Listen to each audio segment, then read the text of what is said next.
Ayan, blessed Sunday, Easter Sunday to all of us. And of course, napakalaga no, yung pagninilay ng buong linggo na ito. And bukod sa pagninilay, o kasama sa pagninilay, ay yung ano natin sa kalikasan. Kasi yung presence ni God talagang mararamdaman mo rin talaga sa inang kalikasan. 'Di ba? Kaya nga natural yan natural. Kumbaga, sa origin story sa Genesis talagang 'di ba yan ang direktang ginawa ni God ng walang human intervention. Tsaka yan ang unang-unang ginawa bago pa nga tayo. So ngayon, salamat kay Mami Charmy at sa pamilya niya sa Pangasinan Nueva Ecija dahil naranasan ko to. And of course si God din, si God yung nagparanas na yun through them.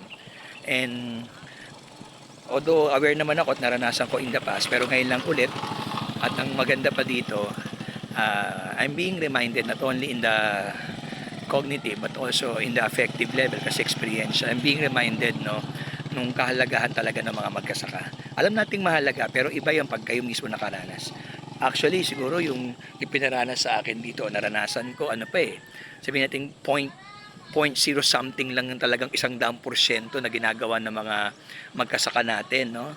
Mga kababayan natin, mga minamahal at mga bayani magkasaka. 'Di ba? And harvest lang yung ginawa ko pero vlogger daw ako, sabi talaga bata sa tricycle. Pero anyway, wala pa, ilang katiting lang talaga pero ikaw nyo naman, pagiktik pawis, halong semplang. Kaya hindi natin pwedeng sabihin na lahat ng trabaho pare-parehas. Lahat may dignidad na sa paggawa. Lalo na kung yan ay moral. Pero, dahil God is a God of purpose, may level of priority. And then, babalik ka sa origin story ng Biblia, na kasaysayan din. At makikita nyo talagang ang pagkasaka. No, and ako, I'm a teacher by profession, pero I can say, no, ang pagkasaka talaga ay napakahalaga. And sad to say, hindi nabibigyan ng atensyon sa ating bansa. Unlike in other agricultural countries na kung tutusin mas maganda yung natural resources natin sa kanila and human resources din naman, hindi naman tayo sa lahat, pero sila na-utilize nila tayo, hindi talaga Diba? So, yun yung problem.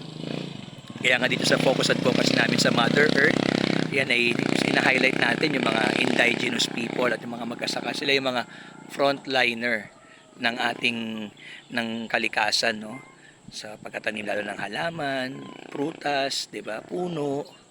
O ganoon din yung mga kapatid natin mangingisda naman sa dagat.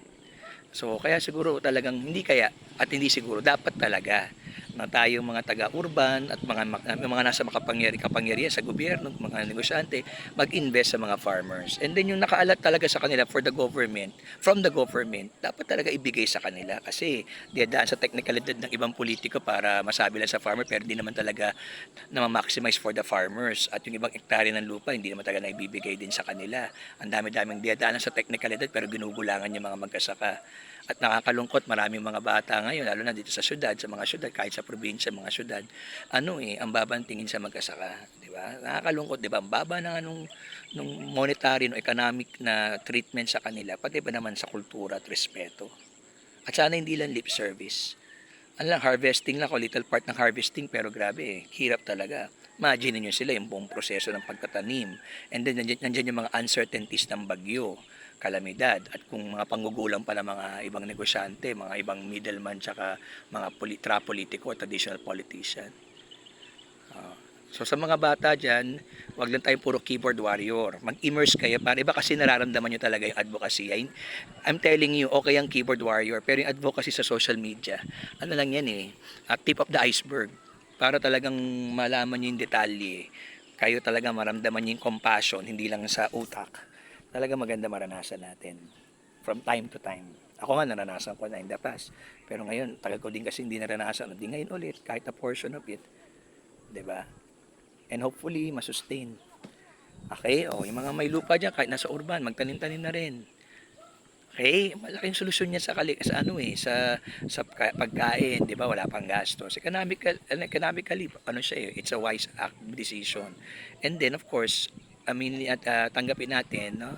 Pakumbaba tayo, tanggapin natin na ang buhay natin ay nakadepende sa Diyos sa pamamagitan ng kalikasan. Pag wala tayong kinain, madumi na ang hangin, wala na talaga.